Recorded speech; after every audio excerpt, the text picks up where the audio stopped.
श्री शिवाय नमस्तुभ्यम।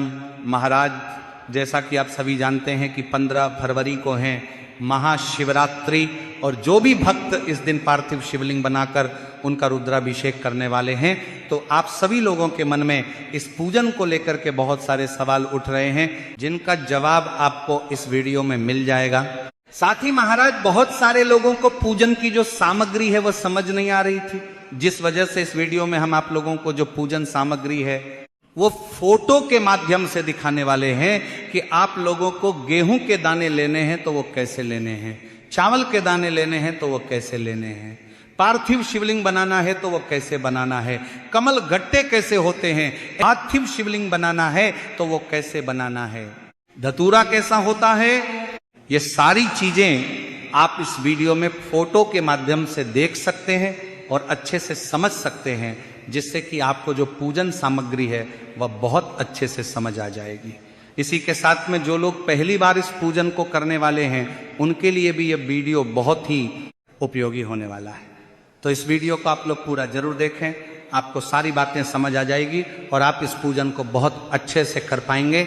और आप लोगों को टेंशन लेने की बिल्कुल भी ज़रूरत नहीं है। अगर आप लोग भी इस पूजन को करने वाले हो तो सबसे पहले हमारे इस चैनल को सब्सक्राइब जरूर से करें और वीडियो को लाइक करके कमेंट में ओम नमः शिवाय या हर हर महादेव जरूर लिखें, क्योंकि हम आपको महाशिवरात्रि के इस पूजन से जुड़ी हुई सारी वह जानकारी देंगे जो कि इस पूजन के लिए जरूरी है।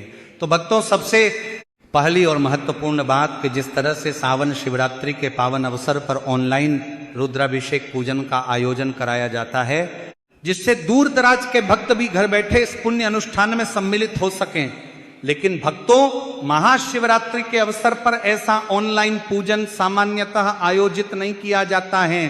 तो इसका अर्थ यह नहीं है कि महाशिवरात्रि पर पार्थिव शिवलिंग का पूजन या रुद्राभिषेक नहीं किया जा सकता है, क्योंकि शिव पुराण की कथा कहती है कि पार्थिव शिवलिंग या मिट्टी से निर्मित शिवलिंग का पूजन और रुद्राभिषेक सावन शिवरात्रि और महाशिवरात्रि, इन दोनों ही अवसरों पर अत्यंत शुभ और फलदायी माना जाता है।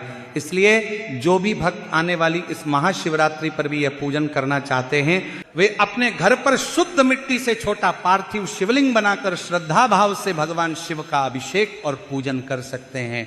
तो भक्तों, सबसे पहली चीज कि 15 फरवरी महाशिवरात्रि पर पूजन के लिए हमें किन किन सामग्रियों की आवश्यकता होने वाली है, क्योंकि सबसे जरूरी अगर कोई चीज है तो भक्तों वह इस पूजन की सामग्री। क्योंकि कई बार क्या होता है कि कुछ ना कुछ सामग्री ऐसी रह जाती है जो कि हमें नहीं मिल पाती है। तो इसीलिए जो भी भक्त इस महाशिवरात्रि या पूजन करना चाहते हैं, तो आपको इस पूजन सामग्री को अच्छे से समझ लेना है और पहले से ही इस पूजन सामग्री की तैयारी करके रख लेना है। तो आइए अब हम फोटो के माध्यम से एक एक सामग्री अच्छे से समझ लेते हैं कि आपको कौन कौन सी सामग्री लगने वाली है। तो देखिए महाराज, सबसे पहली जो सामग्री है जो कि इस पूजन सामग्री में आपको लगने वाली है, वो है एक लोटा जल।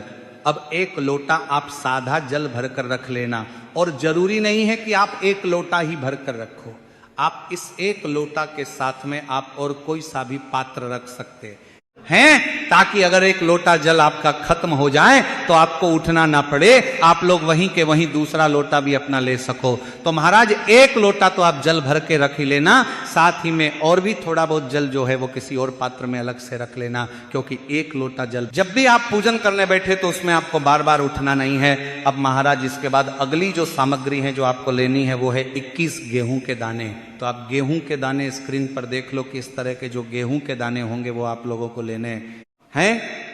देखो, गेहूं के दाने टूटे हुए भी होते हैं, कट्टे पिटे भी होते हैं, तो उनको आपको अलग रख लेना है। और 21 गेहूं के दाने अलग से छांट कर निकाल कर, ऐसे देखो हाथ में हम आपको दिखा रहे हैं, तो ये अलग से निकाल कर आपको किसी भी एक कागज की पुड़िया में बांध कर रख लेना है, ताकि एक भी दाना इधर उधर ना हो। तो इस बात का भी आपको ध्यान रखना है।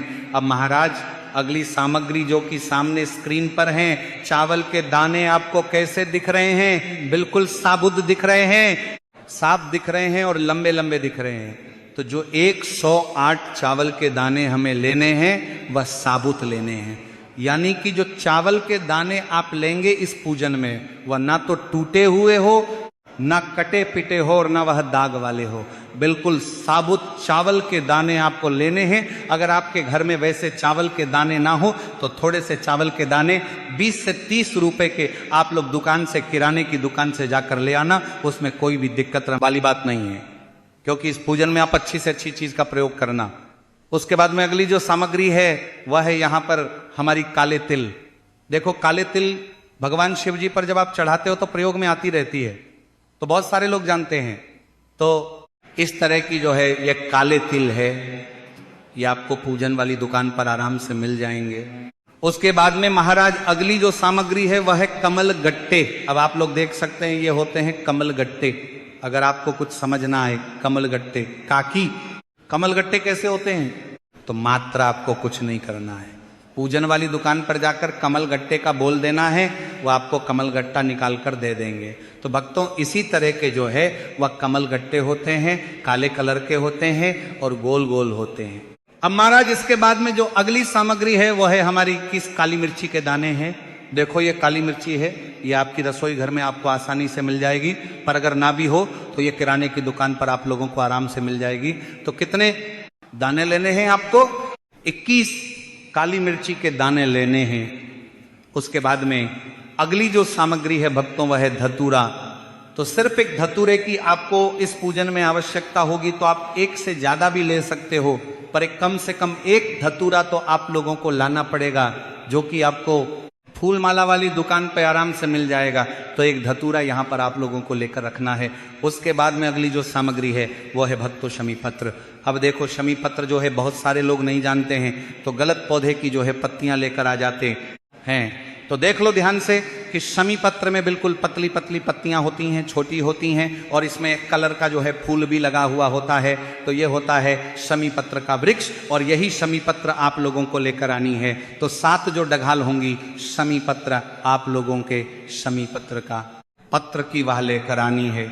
कई सारे लोग सिर्फ एक एक पत्ती समझ लेते हैं, तो छोटी छोटी सी जो डगाल होती है शमी पत्र की वह आपको 7 लेकर आनी है।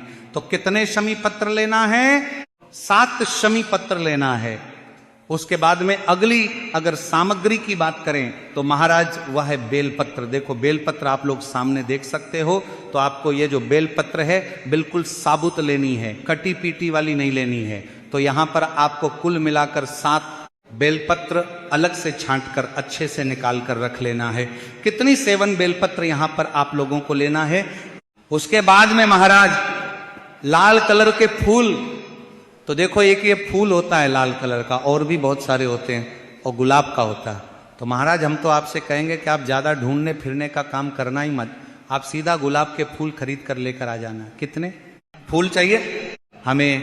यहाँ पर 7 जो है लाल कलर के फूल चाहिए। और अगर आपके घर पर कोई लाल कलर का फूल लगा हुआ है तो आप वो फूल भी ले सकते हो, इसमें भी कोई भी दिक्कत वाली बात नहीं है। और नहीं लगा हुआ है तो फिर आप गुलाब के जो है 7 फूल ले सकते हैं। अब महाराज किसी कारणवश आपको फूल न मिले लाल कलर का फूल, तो आप मात्र एक फूल लेकर आ जाना, और उस एक गुलाब के फूल में से आप 7 गुलाब की पंखुड़ियां निकाल लेना।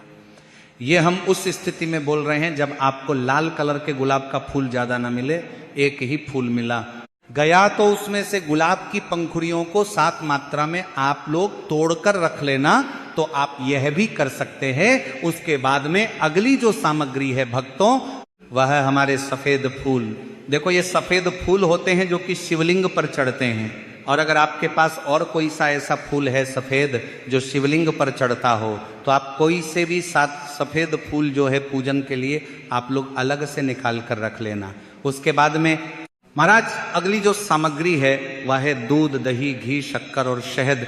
पंचामृत की सामग्री में जो है ये सारी चीजें आती हैं। तो ये जो पंचामृत की सामग्री होती है ये आपको अलग अलग रखना है। तो सबसे पहले हम बात करते हैं दूध की।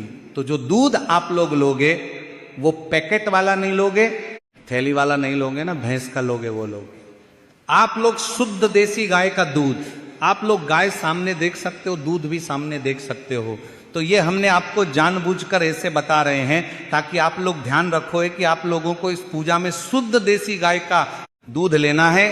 ध्यान रखना, कोशिश करना आपको शुद्ध देसी गाय का दूध मिल जाए तो वो ज्यादा बेहतर है। उसके बाद में भक्तों जो यहाँ पर अगली चीज है वो है भक्तों दही। देखो दही भी यहाँ पर शुद्ध देसी गाय के दूध का होना चाहिए। अगर आप दही घर पर बना सकते हो तो बहुत अच्छी बात है, या आपके पास में जो डेयरी हो वहां पर जाकर बोलना कि हमें दही चाहिए जो शुद्ध देसी गाय के दूध से बना हुआ हो। गाय का दही मिलना थोड़ा मुश्किल होता है, इसीलिए आप लोग अपने घर पर गाय का दूध लेकर आ जाना, उससे फिर आप खुद ही जो है दही बना लेना। दही बनाने के लिए थोड़ा सा दूध अलग से रखकर आप उसमें एक नींबू मतलब नींबू की कुछ बूंद डाल देना, वो अपने आप दही का रूप ले लेगा। तो ये सही तरीका रहेगा दही बनाने का। बाकी अगर नहीं मिलता है तो फिर आप बाहर से ही डेयरी का दही लेकर आ जाना। उसके बाद में अगली सामग्री है भक्तों यहाँ पर घी। शुद्ध देसी गाय का ये घी होना चाहिए जो देसी गाय के दूध से बना हुआ हो। इस बात का ध्यान रखना क्योंकि ये घी हमें दीपक जलाने में भी काम आएगा और पूजन में भी काम आएगा, तो घी का विशेष रूप से ध्यान रखना। शुद्ध देसी गाय का वह घी होना चाहिए। उसके बाद में महाराज आपको चाहिए शहद, तो इसके लिए आपको जो है पूजन वाली दुकान पर ही छोटी छोटी शहद की डिब्बी मिलती है, तो आप वह शहद लेकर आ जाओगे तो ज़्यादा बेहतर रहेगा, क्योंकि शहद भी जो है बहुत ज़्यादा मिलावटी आजकल आने लगा है, तो पूजन वाली दुकान पर ही आपको शहद मिल जाएगा। उसके बाद में अगली जो सामग्री है महाराज वह है शक्कर। देखो शक्कर जो हमारे घर में होती है, पतली वाली शक्कर होती है, वो आप लोगों को लेना है। कई सारे लोग मिश्री समझ रहे होंगे, पर यहाँ पर आप लोगों को शक्कर लेना है तो मिश्री भी ले सकते हो, पर शक्कर ज़्यादा बेहतर रहेगी। तो अपने ही घर में जो शक्कर हो, बिना छुई हुई हो, शुद्ध वाली शक्कर हो, वो आप लोग ले लेना। तो यह है पंचामृत की सामग्री जो कि 5 सामग्री हैं। उसके बाद में महाराज जो अगली सामग्री है वह है 3 गोल सुपारी। देखो ये गोल सुपारी कुछ इस तरह की होती है, आपने सादा सुपारी देखी है, उसी तरह की ये गोल सुपारी होती है। गोल सुपारी पूरी गोल होती है और ये आपको 3 लेना है। कितनी 3? तो 3 गोल सुपारी आपको इस पूजन सामग्री में लेना है। इसके बाद में महाराज जो अब अगली सामग्री है वह है इत्र। देखो जो इत्र आप लोगों को लाना है वह आपको सेंट नहीं लाना है। ये इत्र जो है आपको पूजन वाली दुकान पर मिलेगा और इसकी छोटी छोटी सी डिब्ब होती है।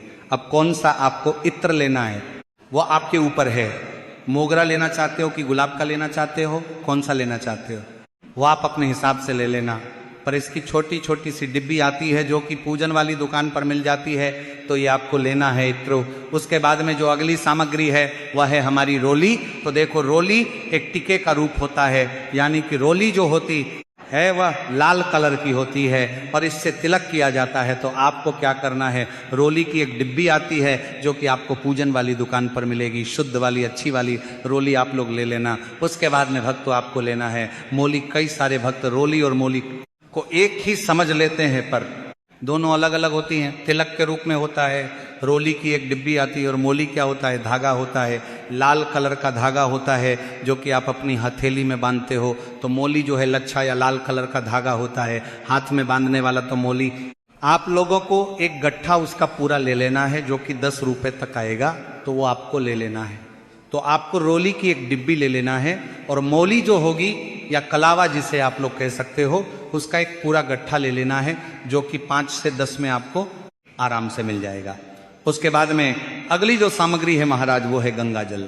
देखो गंगा जल अगर आपके घर में रखा हुआ है तो एक कटोरी में थोड़ा सा अलग से निकाल कर रख लेना, और अगर किसी कारणवश आपके घर में गंगा जल नहीं है तो आप पूजन वाली दुकान पर आपको गंगा जल की छोटी छोटी सी डिब्बी मिलती है जो कि 10 रुपए में आपको आराम से मिल जाती है। उसके बाद में महाराज जो अगली चीज है वह है हमारा दीपक है। तो यहाँ पर आपको इस तरह के मिट्टी के 2 दीपक यहाँ पर आपको तैयार करने हैं। कितने? 2 दीपक जो कि मिट्टी के यहाँ पर हमारे गोल बत्ती के होंगे। उसके बाद में इनके अंदर जो हम डालेंगे वह डालेंगे शुद्ध देसी गाय का घी। इस तरीके से आपको यह 2 दीपक तैयार करने हैं, एक नहीं करना है, 2 दीपक तैयार करना है। उसके बाद में महाराज जो अगली सामग्री है वह है हमारा अभीर। अब अभीर आप सभी लोग जानते हो कि ये सभी पूजन कार्यों में इस्तेमाल होने वाले कुछ गुलाल जैसे दिखते हैं, तो आपको अभीर और गुलाल ये दोनों चीजें लेनी है। देखो अभीर कुछ इस तरह का दिखेगा और गुलाल कुछ इस तरह का दिखेगा। गुलाल तो आप सभी लोग वैसे ही जानते हो, तो वही गुलाल होता है, बस ये पूजन वाला होता है। ये सारी चीजें आपको पूजन वाली दुकान पर ही मिलेंगी, इस बात का ध्यान रखना।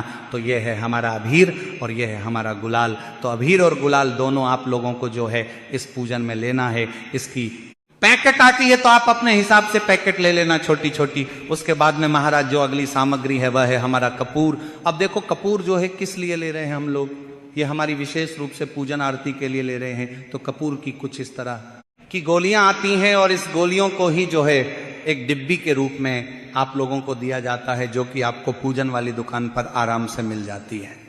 अब जरूरी नहीं है कि आप गोली वाला ही जो है कपूर लेकर आओ, आपको जैसा कपूर मिल जाए, पैकेट वाला कपूर मिल जाए, डिब्बी वाला कपूर मिल जाए, वो लेकर आ जाना, और गोली वाला मिल जाए तो वो लेकर आ जाना।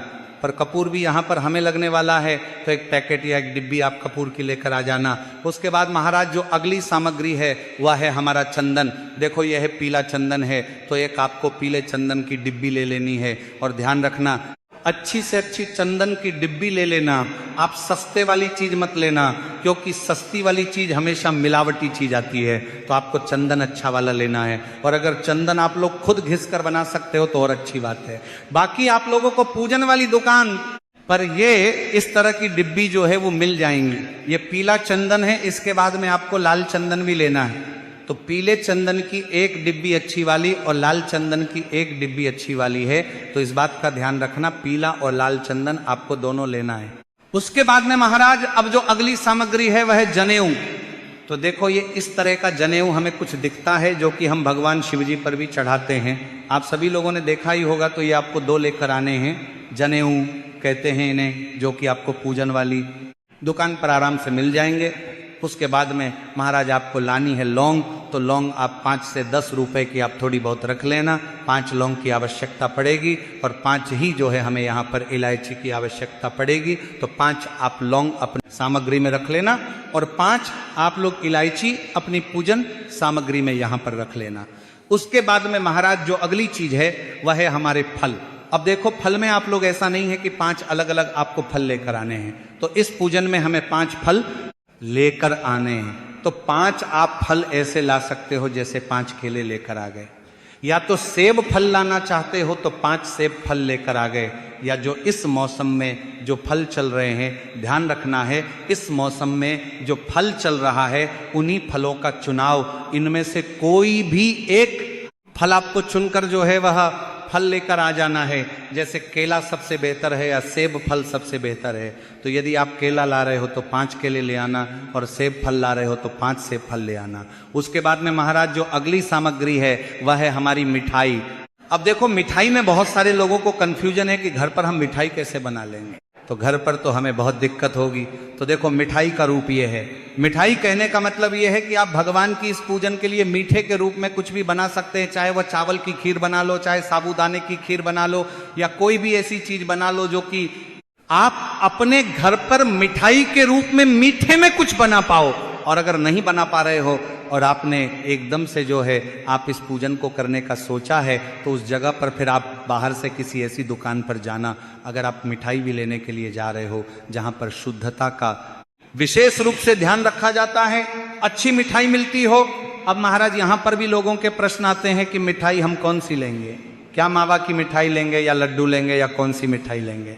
तो देखो इससे कोई फर्क नहीं पड़ता, आप चाहे मावा की मिठाई लो, चाहे आप लड्डू लो, चाहे किसी भी तरह की बर्फी लो, आपको बस एक कुछ मिठाई का जो है यहाँ पर भाग लेकर आना है। उसके बाद में महाराज जो अगली सामग्री है वह है हमारी अगरबत्ती है। अब देखो अगरबत्ती आप चाहो तो अगरबत्ती ला सकते हो, और चाहो तो पैकेट की जो मतलब धूप बत्ती होती है वह भी ला सकते हो। अगरबत्ती या धूप बत्ती कोई भी एक चीज ला सकते हो, या दोनों चीज भी ला सकते हो, और दोनों का प्रयोग भी कर सकते हो। यह खुशबू फैलाने के लिए रहती, और अच्छी वाली धूप बत्ती या अगरबत्ती आप लोग लेकर आना। तो देखो इस तरह की आप लोगों को धूप बत्ती या अगरबत्ती मिलती है, तो आप लोगों को ऐसी लेकर आनी है। उसके बाद में महाराज जो अगली सामग्री है वह है पान का पत्ता। तो देखो पान का पत्ता आप कितने लेकर आओगे, तो देखो 2 से 3। तो आप लोगों को पान के पत्ते जरूर लेकर आने ही आने हैं, बाकी 5 लेकर आ सको तो ज़्यादा बेहतर है। देखो इस पूजन सामग्री में आपको कोई भी चीज़ कमी नहीं पड़नी चाहिए, भले ही ज़्यादा आ जाए तो उसमें कोई दिक्कत वाली बात नहीं है। तो आप कम से कम 3 पान के पत्ते तो जरूर लेकर आना, और ज़्यादा लेकर आना चाहो तो 5 पान के पत्ते आप लोग रख लाना। बहुत ही सस्ते मिलते हैं, कुछ ज़्यादा महंगे आपको नहीं मिलते हैं। उसके बाद में भक्तों जो सबसे बड़ी और सबसे महत्वपूर्ण जो चीज़ है भक्तों, वह है हमारा पार्थिव शिवलिंग।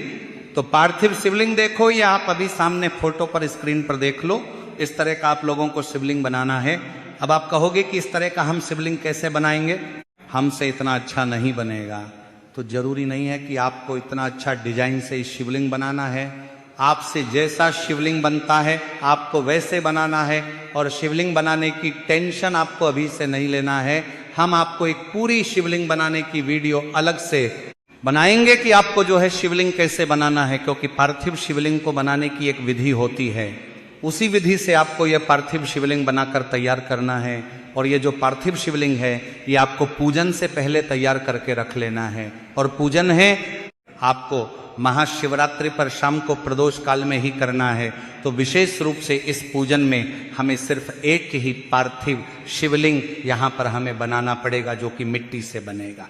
और भक्तों, जो भी लोग ये पूजन करने वाले, तो उन्हें ये सामग्री नोट करनी है और लेकर के आनी है। और ये पूजन ऑनलाइन नहीं होगा, लेकिन आपको ये पूजन कब करना है, किस तरह से करना है, और पूजन में पार्थिव शिवलिंग कब और कैसे बनाना है, ये सारी जानकारी इस चैनल के माध्यम से मिल जाएगी। इसीलिए चैनल को सब्सक्राइब जरूर से कर लें, तो आपके ऊपर कोई दबाव नहीं है। यदि आपका मन करे तो ये पूजन जरूर करें, क्योंकि महाशिवरात्रि साल में केवल एक ही बार आती हैं। और यदि जानकारी उचित लगी हो तो वीडियो को लाइक भी जरूर करें। धन्यवाद।